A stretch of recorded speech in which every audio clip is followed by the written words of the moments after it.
Recording studio बलुआहा। सुन सुन रे छौरा नहीं करे परेशान, माई बाबू घर पर हमर होई तैहरान।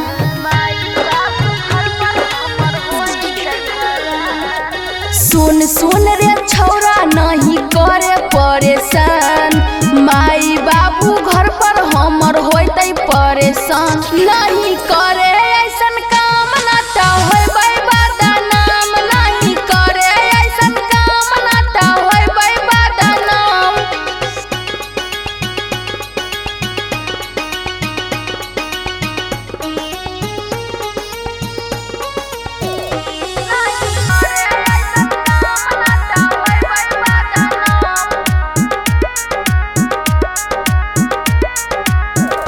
हाँ सखी सहेली कोई संग में न अइले, के करबै हम बात।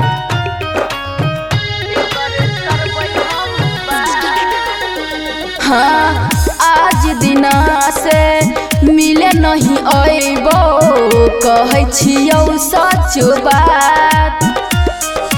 बार बार कहै छियौ तू छोड़े हमर साथ, बार बार कहै छियौ तू छोड़े हमर साथ। नहीं करे ऐसन काम ना त होई बदनाम, नहीं करे ऐसन काम ना त होई बदनाम।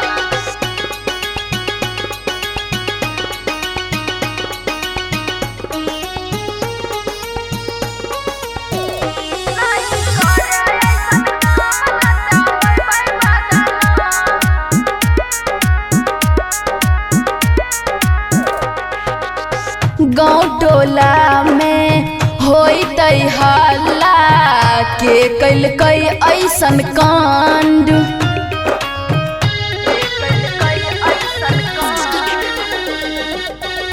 मुँह देखाबै के लाइगो ने रहबै, करभी जे तू ऐसन कांड।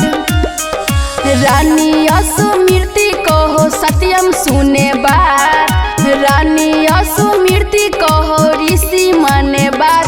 नहीं करे ऐसन काम ना त होई बदनाम, नहीं करे ऐसन काम ना त होई बदनाम। सुनी खुशी रिकॉर्डिंग स्टूडियो बलुआहा।